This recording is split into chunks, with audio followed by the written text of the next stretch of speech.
What's going on YouTube? It's your boy Day here, back again with another video. And then as you can tell by the title, yes, I got funded 30K with my funded futures.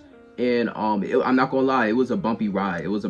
Coming from like the forex side, when I deleted my MetaTrader and I made the decision not to trade on any like funded accounts up there, and now we transitioned fully into futures, and now we're funded 30K over here. This is the most I ever been funded. Like on the forex side, the most I've been funded was 11K. Now I'm funded 30K on futures, right? It's crazy. It's a blessing to be here. But we're going to talk about like my journey, my process, like, you know, things that's going on. That's going to be the purpose of this video, to just give y'all an update and give you my thoughts on everything, you know. So yeah, let's go ahead and talk about it. So coming from my last couple of videos, I've been making it very clear that I'm only going to be trading on static accounts when it comes to trading futures prop firms. Like, I'm not taking any type of account with like trailing drawdown. Like, I'm just not doing it. I'm not saying it's not doable. Just for me personally, I'm still sticking with any type of static accounts, right? Obviously, it's going to be the same type of plan when it comes to like investing, like my withdrawals, my payouts, all that stuff. I'm going to be investing it into other size accounts, and I'm going to be investing it into my personal account. So going back to my 30K account with my funded futures, I haven't received any like email confirmation or anything like that, because the way how futures work is when you pass, let's say, a challenge, the dashboard and like the company basically is going to update it at the end of the day. So it's not like forex where you pass, boom, you get instant credentials, you get like a email, whatever. You got to wait till everything is like updated on the website. But as you can see right here, my account balance is at the profit target, is at 32,100, I believe. That's like 7%. And yeah, I met the profit target goal, and like I said, I'm just waiting for everything to be like confirmed. So let's get into some more detail of what actually happened taking this challenge, like my whole journeys. As you know, on this channel I have been trading Renko, so I posted 2 Renko trading strategies on my channel when it comes to trading futures. And that was the way how I was trading like my funded accounts, my personal accounts, all that stuff, right? I feel like with my strategies, they work best for high size personal accounts. On the screen, you're going to see results for the month of February for my oil NYSE strategy that I recently posted. And for the month of February, it got 3.5%, right? A 3.5% gain, risking 1%, right? And don't be fooled thinking that you need like a high size return every single month to be a profitable trader, like 8, 12, 20%. Nah, you could literally be profitable but with 3%, 2%, 4%. The main key thing of what's holding people back from like actually achieving that success with trading is capital size. Capital size plays like a big role on your mental, bro. On a trader's mental, bro, capital size is probably one of the most important things. What I'm saying is the way how you perceive like you gaining profits and you taking losses really depend on your capital size. I'm gonna give you an example. That 3.5% that I got for the whole month of February, right? Imagine I had a 100K account. That would have been $3,500, right? If you had a 10K account, that would have been what, $350 for the month? So you see the difference between those two, right? When you think of trying to be a full-time trader, obviously which one do you want? The 3,000 one, the 3.5K, right?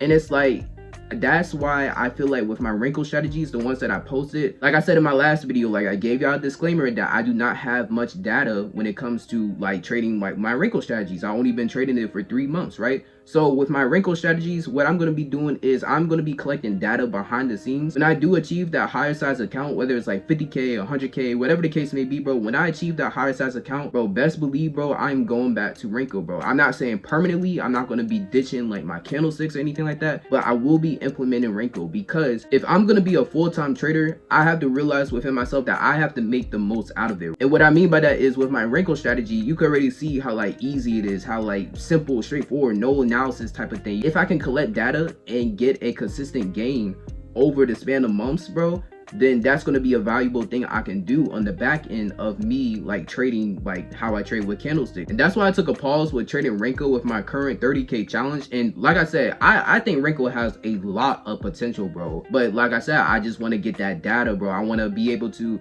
have a consistency of numbers that I can look at and be like, okay, how did this perform at the end of the year? You know what I'm saying? And I was trying to take my time gravitating on that, because once again, I was transitioning into futures. I was learning contracts. The way how I trade with like a fixed stop loss, so my stop loss is always going to be the same. And as I told y'all on my channel before, my most profitable pair was gold, and that's why I didn't really like jump the gun, because the way how I traded and the way how I had to learn the contracts and like how like things tie with the stop loss and the risk and all that stuff, bro, I can apply like the same thing that I do in the charts and do it with like, you know, gold and all that. But when it came to actually learning about the contracts and like how it differs from lot sizes and stuff like that, I really couldn't rush right into that. You know what I'm saying? I was just gonna be like risking amounts and not even know what I'm doing, right? I can fully say now I have a complete understanding. I have a full understanding on how the contracts work, how to like calculate it. I'm just really comfortable with futures right now. I'm not gonna lie. I'm really comfortable and I'm not looking back. I'm not gonna lie. Like, bro, everything that's going on with Forex, bro, I be peeping, bro. Like behind the scenes, bro, it's a lot of crazy stuff, man. A lot of crazy stuff. So the very first trade that I took, like after I decided to stop trading Renko for challenges, was a sell on NAS, right? And gold and NAS was like my two like back-to-back profitable pairs, more so gold. So there's two different ways on how I trade one-to-one. So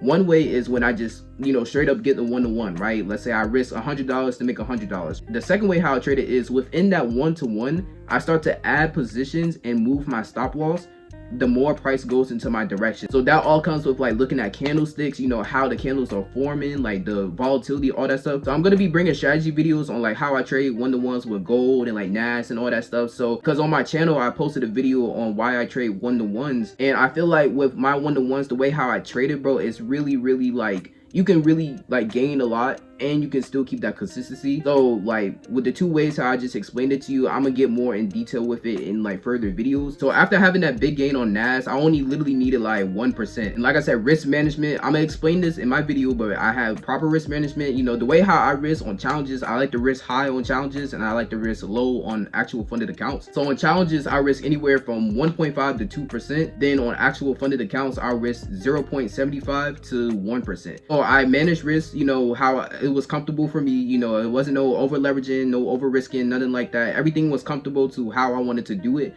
when I was adding my positions. So that was that NAS trade right there. You know, I apologize for not catching it live. Like I said, everything was last minute when it came to me actually deciding not to trade Renko. I just knew that it was like taking longer than how I normally like to pass my challenges. And with futures, that monthly fee, bro, my goal was to not pay that monthly fee again. So that was the NAS trade right there. And from that point on, I only needed 1% to pass, right? And I was like, okay, what's gonna give me like the best like one-to-one, right? Obviously gold. You know, I really had so much data with it. Over the years, I've been really profitable with gold. So I was like, let me really tap in on gold. So the calculations between ticks and pips really like kind of threw off my strategy just a little bit. And when it comes to like risking, because like I said, I use a fixed stop loss, and I was like, let me just really back test gold and let me go ahead and like, you know, get in tune with this. So I did all that. Like right after the charts, I was like back testing, right? I was like, I knew how to trade gold. I knew exactly what I was doing. I knew exactly what I wanted to look for. It was just coming to like how I wanted to risk it. So once I really tapped in with the contracts for gold and trying to figure out how to apply it to mimic it to be the same amount of risk that I did with Forex, boom, I waited to the next day, which is currently today of this recording, and I took this gold trade right here. So with this gold trade,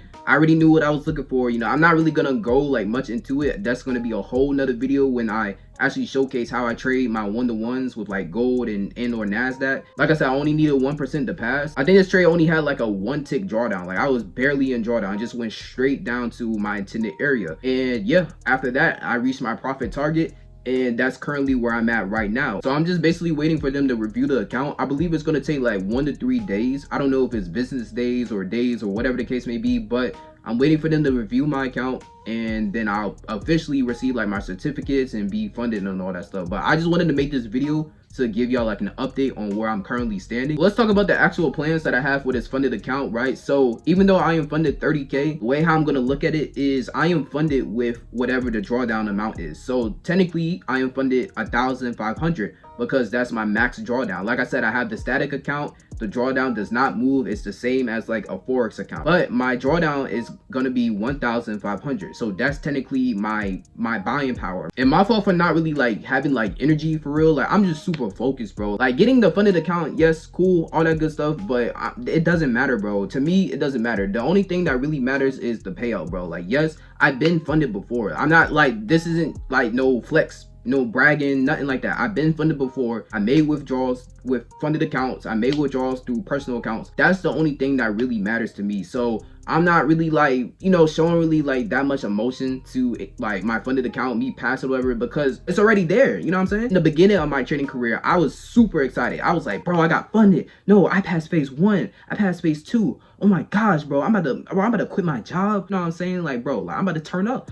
But what happened? I made $1,000. I guaranteed a payout. Boom, blew it, or right out the water, bro. So ever since that moment, bro, when literally God was literally telling me to calm down, bro, and be humble, I just been super focused, super humble, bro, because the job really isn't done, bro. Like, shout out Kobe, bro. The job really isn't done. It's still not even done when you do get to the payout, because you're gonna have to do it over and over and over again, bro. So this was just a quick update on where I'm currently at in my trading journey. I'm currently 30K funded, getting my account reviewed. Hopefully, you know, everything goes good. I'm gonna be like further out from this point on. I'm gonna be bringing out my strategy videos for like gold and like NASDAQ. I'm currently trading candlesticks now, and I am still trading Renko, but I'm just collecting data on it. I'm not trading it with challenges or anything like that. So you're probably not going to see any more Renko videos, but best believe, bro, Renko will be coming back, bro. Like, I promise you, Renko has so much potential, bro. It has so much potential that I just cannot leave that joint alone. You know what I'm saying? So, yeah, Renko videos definitely like on a hold until I get more data, so I can actually show y'all like good numbers and transparency.